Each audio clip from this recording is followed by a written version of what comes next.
Hi everyone, and thank you for joining us. You're listening to the BiG podcast in partnership with the Design and Build UK's Women in Construction Awards. This season we are celebrating women in trade. I'm Layla Gunter, and coming up on this Equality in Trade podcast, we're going to be talking to Okafor, a planner in construction in Glasgow, a master's student studying quality management and a volunteer for a number of different roles.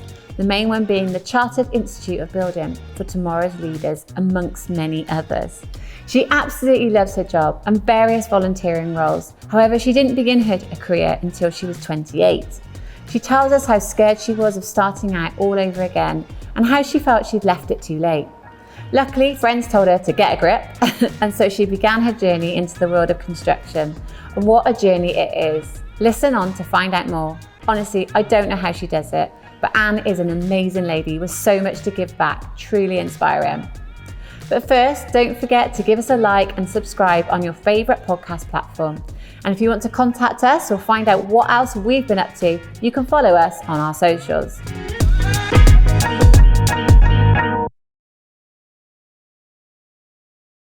Thank you so much for joining us. So Anne, you kind of reached out to us over Clubhouse, I believe. You spoke to Luke, and you've got an amazing story to tell, which we'll go into in a moment.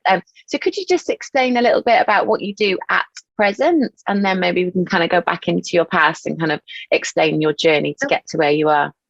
Okay, so at the moment I'm a construction planner. I work for a contractor in Glasgow, and my day-to-day is construction planning, scheduling of projects, which I love. I love my job. It's really good. It's really interesting. And I'm also studying a little bit. I'm just finishing off my master's degree in quality management, and I also volunteer in a number of different roles, the main one being with the Chartered Institute of Building and their Young and New Professionals group, the Tomorrow's Leaders. And I volunteer with the Girl Guiding with Brownies as a STEM ambassador, and also with online built environment social media called Collabed. Amazing. So you are a busy lady. I can be, yes. And so obviously you've got to this stage where you're an ambassador and you're advising and you're kind of you're wanting really to give back to society. But where has that all stemmed from? Why have you got this great big drive to do that? I didn't have opportunities when I was younger, and well, I say I didn't have opportunities. That's probably not. I didn't have the opportunities I wanted to get. I left school with literally just standard grades. Didn't have any sort of other qualifications, and I wasn't able to go on and study at that time. We had a situation where I was homeless for a wee bit, and just some sort of really challenging times around that time. Sort of 17 years old, and then I kind of got stuck in what I call the hamster wheel of life, where you work, you go to your job, you work, you sleep, you have bills to pay and things like that. At the time I got somewhere to live, and I had bills, and you just have to get on and do what you have to do. So I got stuck in that rut really for a number of years, and I didn't want to. I didn't really know how to get out of it. I didn't really know. And I just decided I'd always really been interested in construction. And a friend of mine said, well, what's stopping you? And, it was, well, you don't have qualifications. It's always easy to make the excuses. I don't have this, I don't have that. I'm scared. I'm 28 now. I don't want to go back to college. My time's passed, so I just need to get on. And he said, that's absolutely ridiculous. You are only 28, get a grip, Yeah. And but you think if kind of, because everyone, the done thing is to do it when you're early 20s. So I felt like I'd kind of missed the boat almost. And he said, well, why don't you just apply to a few places and see what you need to do? He said, you're saying your maths isn't great.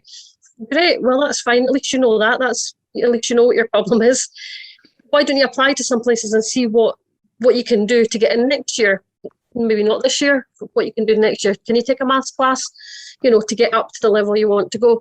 So I was like, yeah, okay. And I kind of just, you have that sort of thing. You just go, yeah, okay.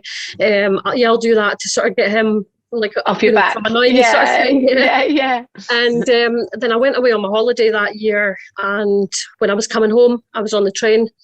I went to Bruges, it was lovely, and then that sort of holiday fear that you get coming home, and you're just like, I do not want to go back to this job. And what were you going back to? What was the job? I was in hospitality and retail. I was doing a couple of different jobs at the time. And it's not that I didn't like my job. I was just like, I just cannot do this forever. You know, I was fed up. I was fed up that day to day, and I was just like, I'm applying. So I sat on the train on the way home and literally applied to a few colleges. It was literally like that. Yeah. Because it was just, you know, you just get fed up, I think, you know. Yeah. Thought, you know, what have I got to lose? Let's just do it, you know. So that's what happened. As it was, I got didn't really think much of it, put it to the back of my mind, went back to work, got back on the hamster wheel, happy days, you know, and just got back stuck in. And a couple of weeks later, I got an invitation to go to an interview, which was down at Stirling. Now, this is about 3.5, 4 hours away from where I lived at the time, but there weren't many places in Scotland that offered courses that I was interested in. So I thought, you know what, I'm just going to go down on my day off. Hadn't told anyone, hadn't even told the friend that was bugging me about it. And I just thought, I'm just going to go down on the train. I'll have a nice day out. A day out to Stirling, happy days, you know.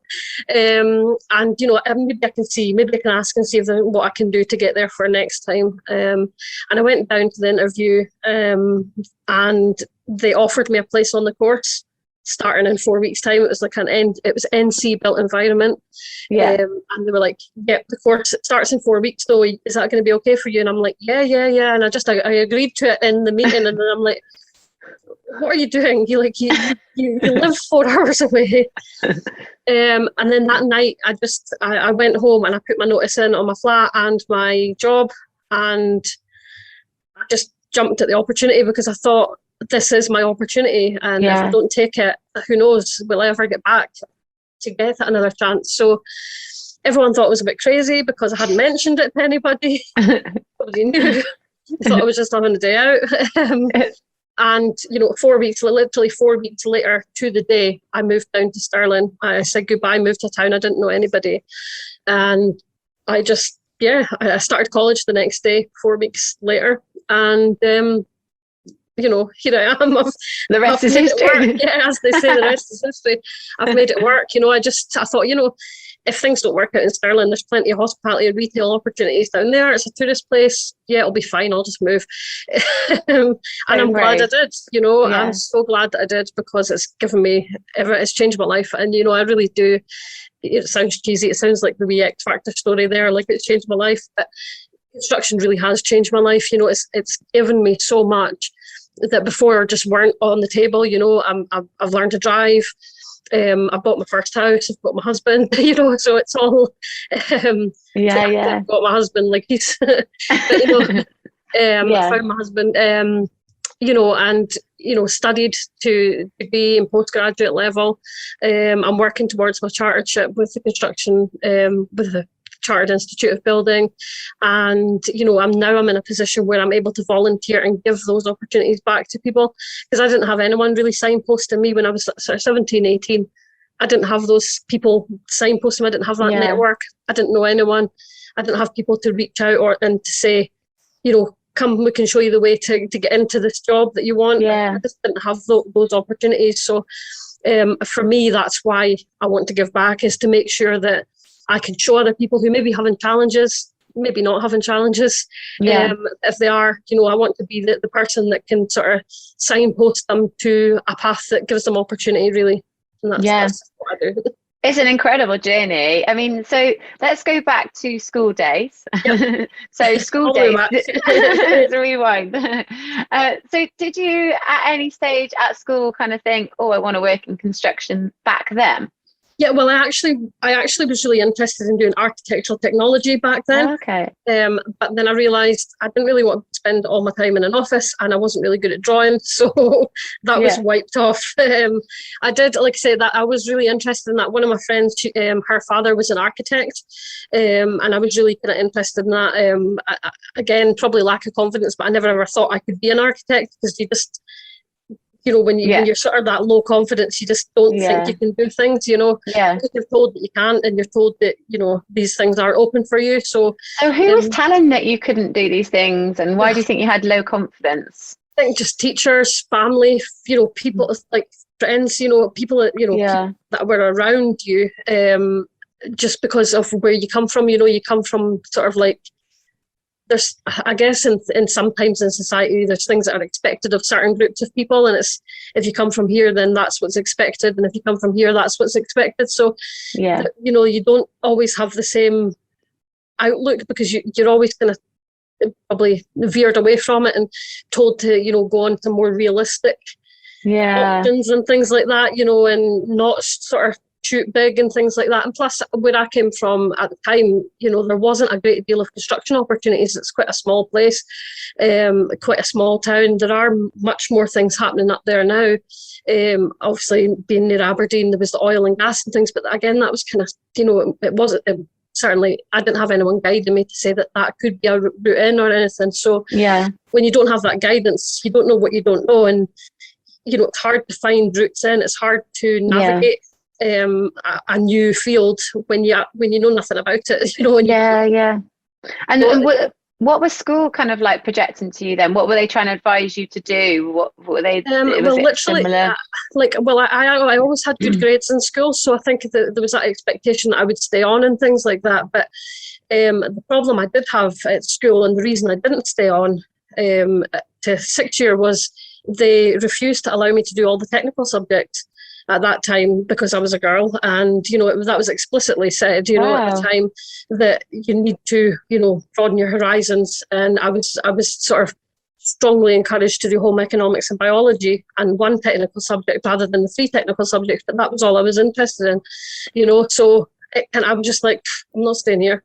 That's crazy, isn't it? So I didn't, because that was just what was advised at the time, and I don't, it's easy to look back and, feel angry about it, and, it is wrong, but, it's how things are, and, it's certainly how things were.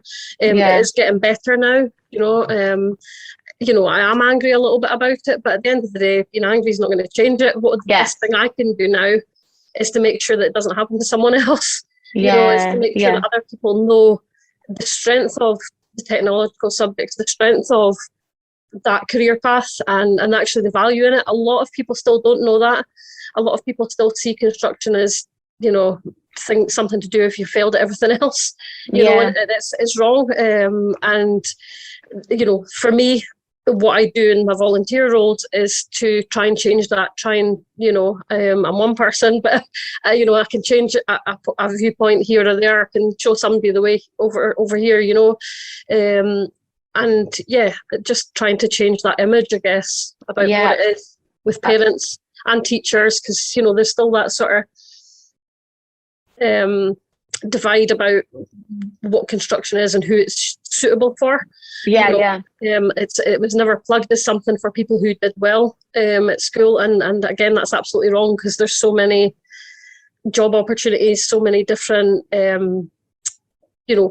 career paths that you can take within construction that do actually need people who have got degrees. Most construction management roles just now are degrees or, trades backgrounds. So you've got to have studied, even a trade, people have studied for a period of time and with experience. So it's for everybody, and it is absolutely for everybody. There's something in construction, no matter whether you're good at school or not.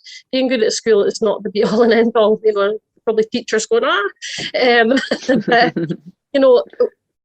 with this, everybody's got something they're not great at, you might be great at school academically, that's fabulous.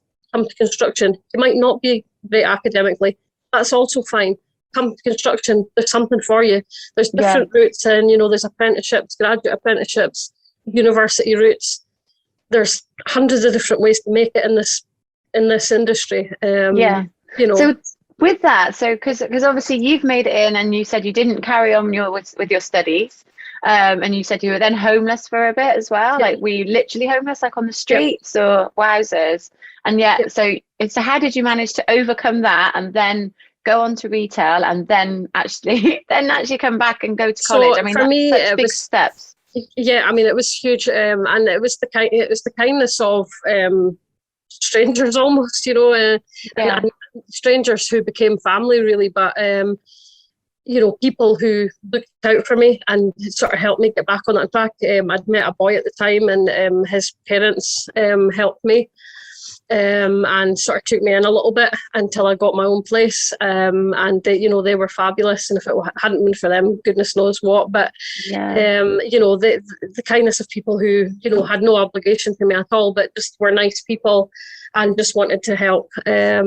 And, you know, for them, they took me in, and like I say, because I was then at that point staying with them, got into, you know, another job, helped me find, you know, a job locally to where they were, and then helped me, like when I got my first wee flat, they helped me, honestly, they were amazing. They decorated for me, they helped me find furniture, everything, you know. And, you know, that I say, got through that, and then just got sort of on that, you know, working sort of to pay the bills type of sort of situation. So, and then you obviously, as you said, you then decided you were, so the pinnacle moment was when you were coming back from holiday, and you've obviously applied, and then you kind of got into the into your college choice. What was I didn't catch, what was it, NC was the college title? So the college course was NC in built environment, was my access course, and then I went on and did a HNC in construction management, and then I went on to university to do construction project management from there. Wowza. So that college experience sounds like it must have been a really positive one, was it? It was amazing. It was so good. Forth Valley College in Stirling and Falkirk, and the lectures there were amazing, certainly with my maths hang up that I had, because there was about 3 different maths teachers there, and they all kind of showed me things in different ways, and eventually I got around it, but they were very much showed me how it applied to the industry and what I needed, why you need to see this. So this is why you need maths. It wasn't just a case of here's a bunch of numbers and, you know, sort it out and give me the answer. It was, this is why you need to know this, and this is how it applies. So obviously that was much more powerful for me in terms of learning how to understand it. So that was a big thing for me. But also just the lecturers there were super supportive. It was because of them that I got in with the CIOB as well, because they suggested, you know, you should go here and network, and, you know, being a woman in construction, you're probably going to have to, you know, get out there a wee bit, do some networking, and you know, try and see what you want to do after college sort of time. So you know, it was at their suggestion that I started sort of going to the CIOB. And I went along there, and went to my first network and didn't know anyone. I was so frightened, and and now I've been volunteering with them for about 6 years now. It's amazing. So when you kind of like started the course, how was the ratio of male to females? Was it kind of in the college course, I was the only female. No way. In that class. In the NC environment, there was around 20 of us, I think. Okay, what's the NC? Sorry, I don't really understand. So it's like an access course, so it's like a level below HNC. It's like an entry sort of level into HNC level. It's called National Certificate rather than Higher National Certificate. So it's like an entry point, which was actually really good and really valuable for me, because I didn't have that maths confidence. That gave me that extra year without having to like jump straight into HNC. It gave me that sort of, you know, core skills kind of back again. I'd been away from education for so long. Well, I say so long, it was like, you know, 10, 12 years, but because I'd been away, you know, the confidence about writing reports and, you know, just how you do those things and the computer skills, you know, in 10 years, that's a long time in technology world. So it was, how do you go about all that? So that year just gave me a really nice sort of settling in, you know, picking up old skills type of year, you know, and the support and just, you know, finding my feet almost, which was really nice. So yeah, it was really positive. But then, so then you were the only woman, and actually this is, so I've spoken to a few women now, and actually interestingly, a lot of them have kind of gone from late 20s back into education as well, which is a big step, isn't it? Because I guess there was younger people there as well, which is kind of challenging in itself. But then to also be the only female, how were the guys that were on the course? How did they respond to you being the only female? Mostly fine. Mostly totally fine. I think they probably see me as like mother hen. I probably felt like I was like old enough to be their mum, sort of thing. Yeah. So there's a little bit of that, but they were all really gracious with it, There was a couple of sort of like, oh, well, you do well because you're a woman and all that. And, there was almost that sort of insinuation that, well, you're getting something because you're a girl sort of thing, or you're getting better grades because, maybe they feel sorry for you or something like that. There was always that sort of like undertone. But I always used to say to them, well, if you want to be as good as me, then just have to be as good as me. Just have to work a little harder, and a lot of them worked really hard, but there was always just that sort of undertone, but never ever from the lecturers, never once. All through my education, there's never been once that sort of insinuation. All the lecturing staff and teaching staff that I've come into contact with in construction are amazing, just really great people, and have really helped my career. All the mentors as well that I've had, brilliant, and that is why it's so important. Yeah, that's great to hear, because obviously that's where it's all kind of stemming from, and that's where like all the kind of ideologies of the students are going to come from as well. So definitely. this is so important that the staff and the lecturers are actually kind of for this moment in time forward thinking and thinking it's for everyone. Check out designandbuilduk.net and go to the Women in Construction Awards section. On there, you'll be able to nominate any wonderful women, men and companies for one of our upcoming awards for 2023.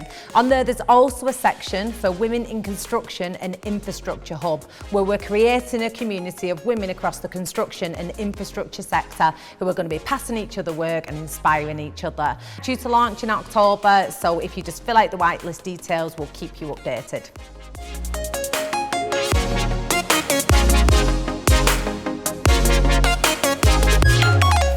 Thanks for joining us on the BiGDUG podcast in partnership with Design and Build UK's Women in Construction Awards.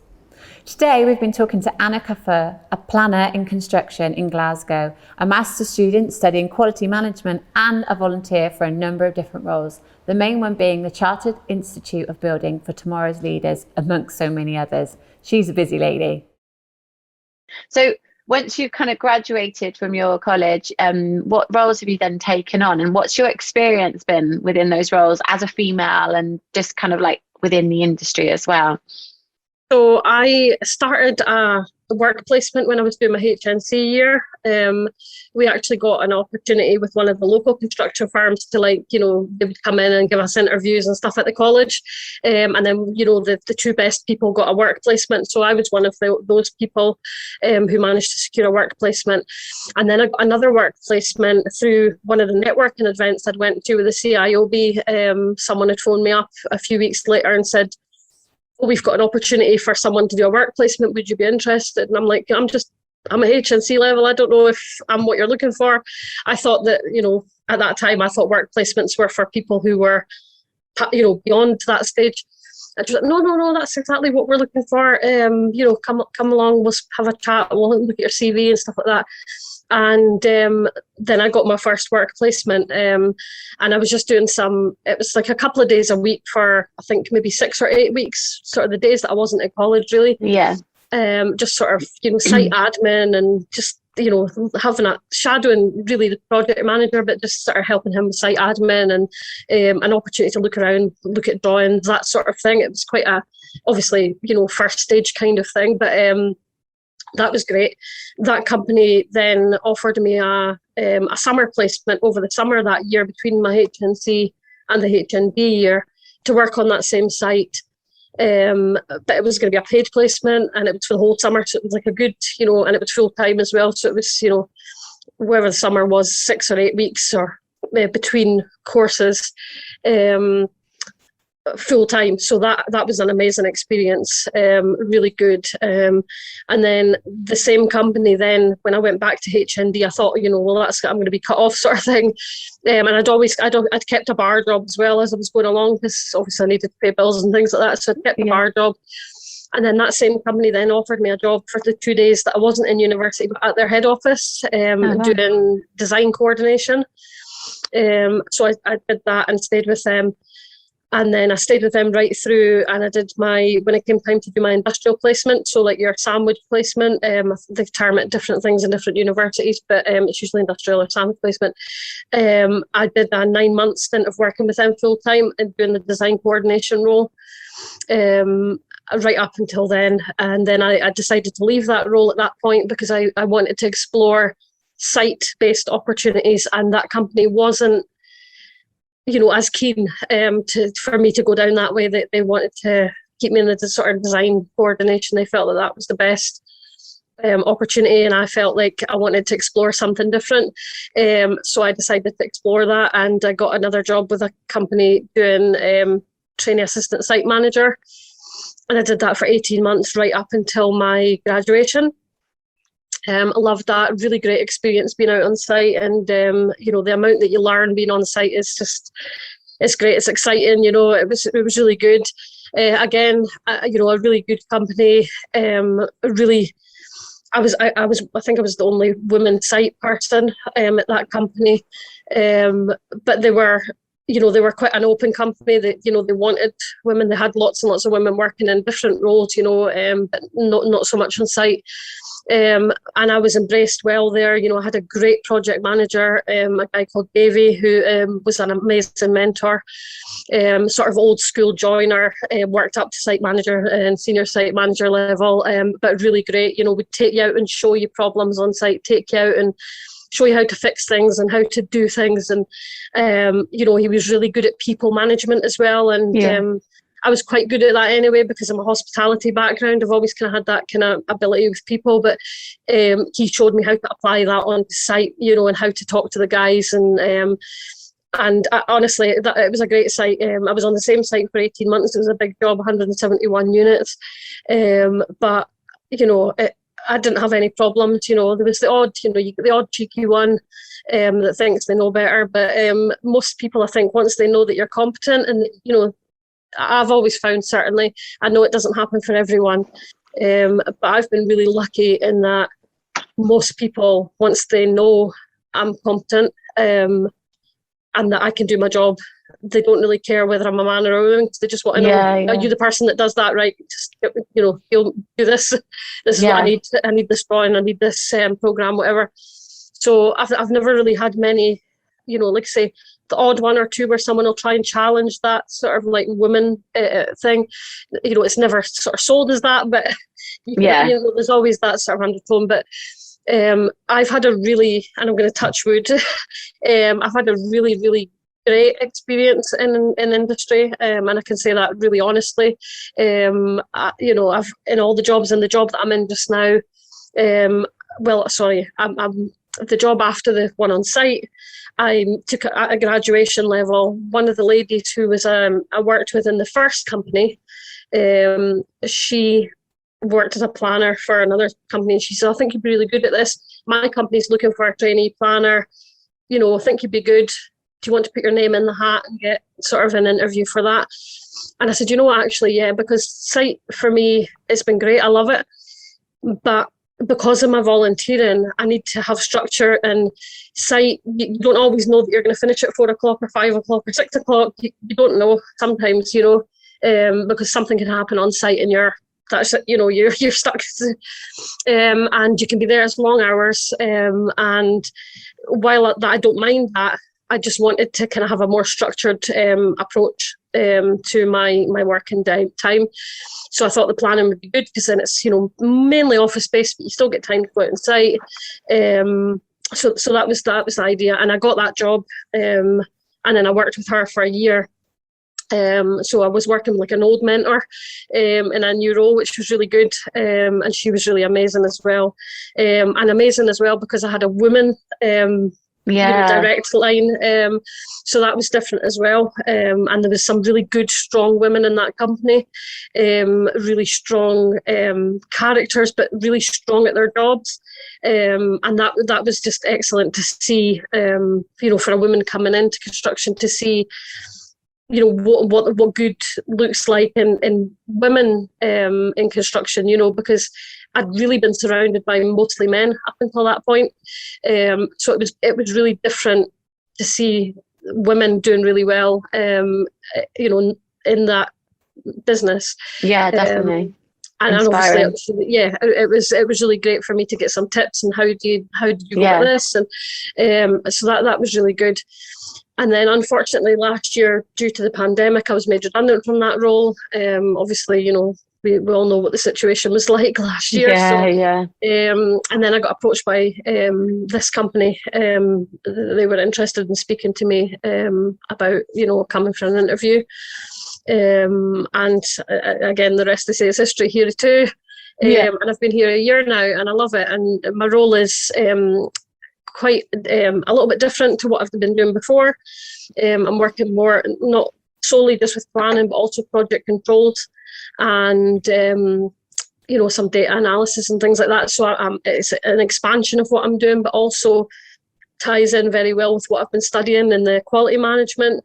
We do lots of statistical and data analysis in that degree, and this is kind of helping me sort of bring all my interests and things all together into one bucket. So it's really been quite interesting, and it's challenging in a good way, because I'm learning all the time. And again, I've got a great team who are really supportive and really encourage me. Again, I'm the only woman in my direct team, because it's mainly men. I think they're all older than me as well, so it's interested in that sort of point of view. But they're all really super supportive, really encouraging, and really helpful. So I can't really complain much about my experience in industry, to be fair. Yeah, and that's so positive. I think, the main. This has kind of been a theme as well with some people that I've spoken to.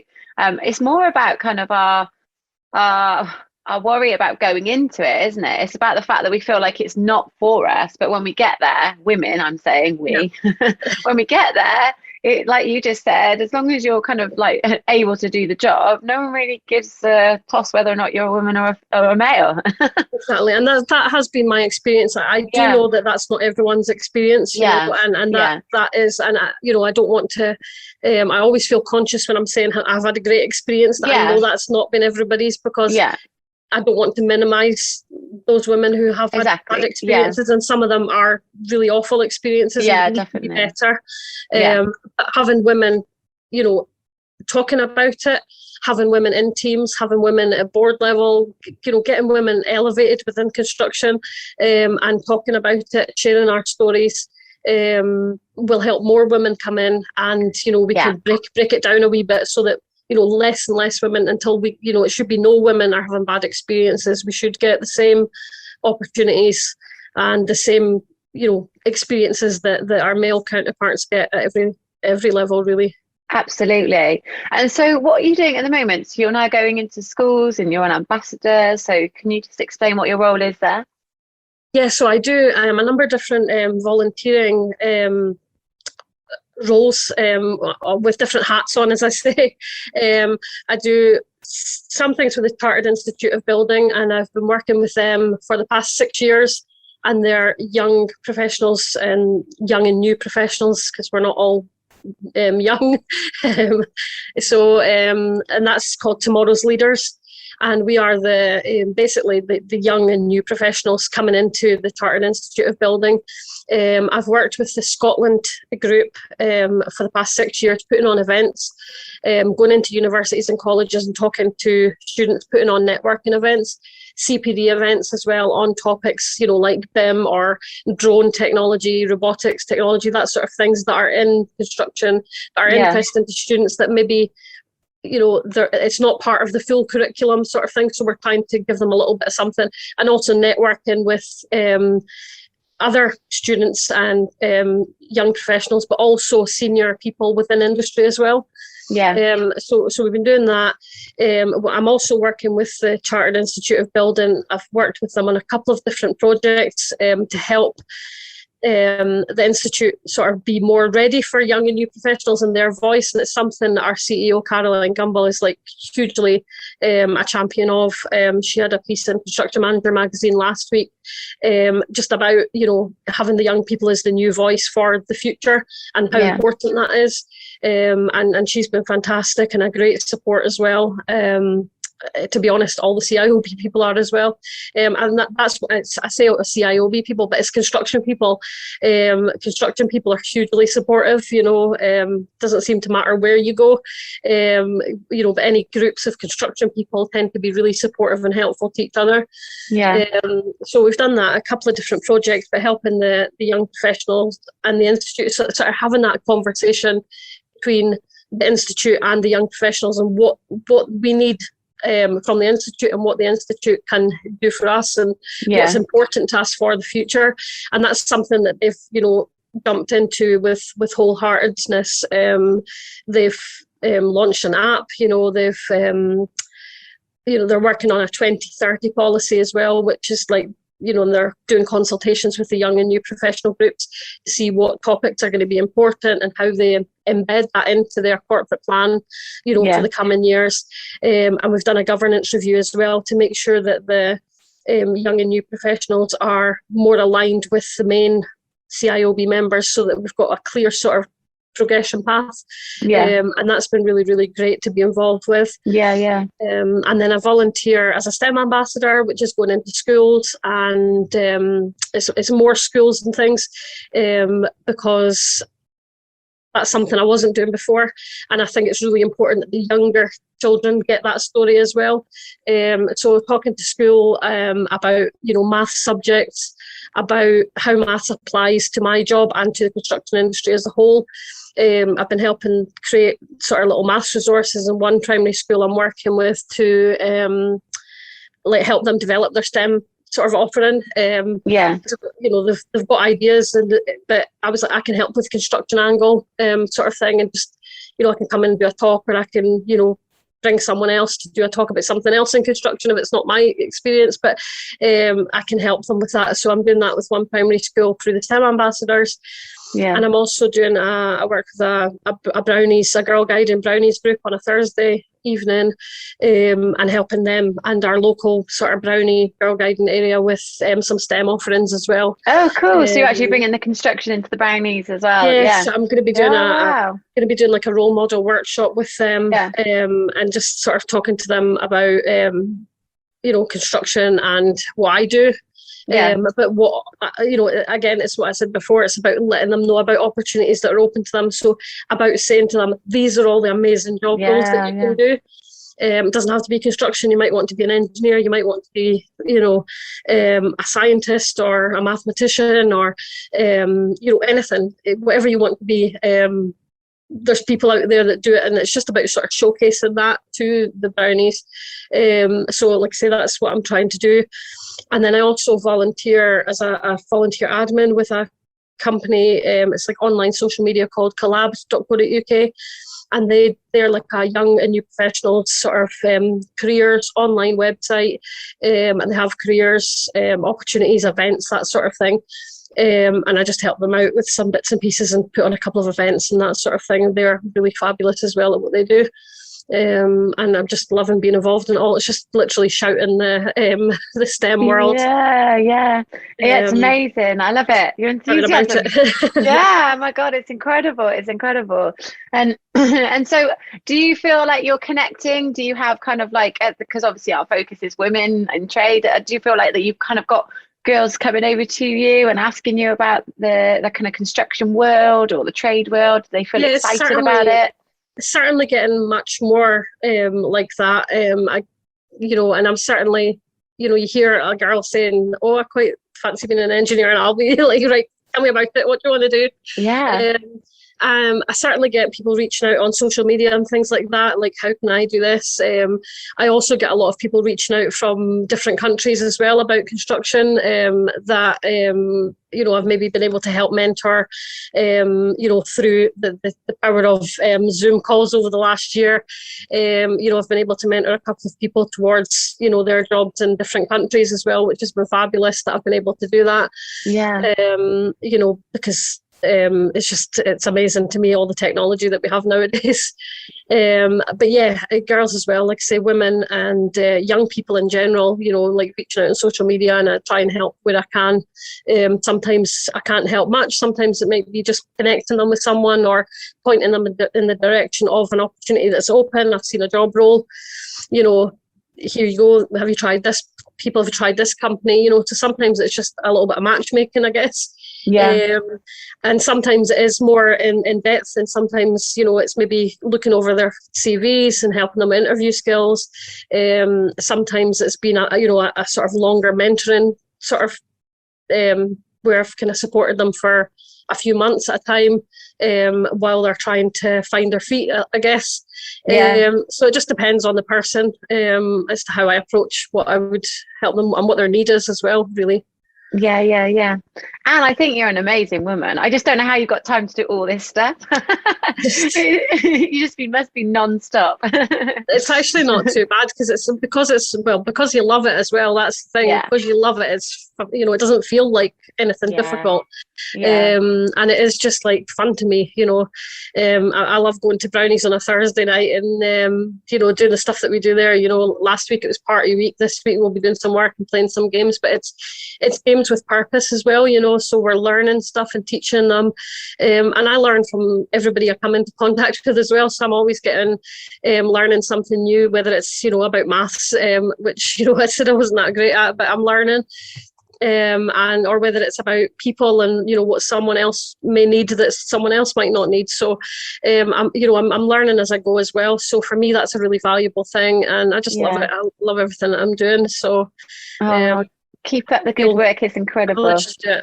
Oh, and so I think kind of like, because we should wrap up soon, because we've nearly been on our call for like 40 minutes. Oh, sorry, 50 minutes. But just so if you could just give a little bit of advice to maybe some females out there that no matter what age they are, could you kind of like maybe just give advice as to what you think they should do to try and get into the industry and why they should get into the industry? So what I would say to people is network. It's so understated, and I don't think people realise the power of it.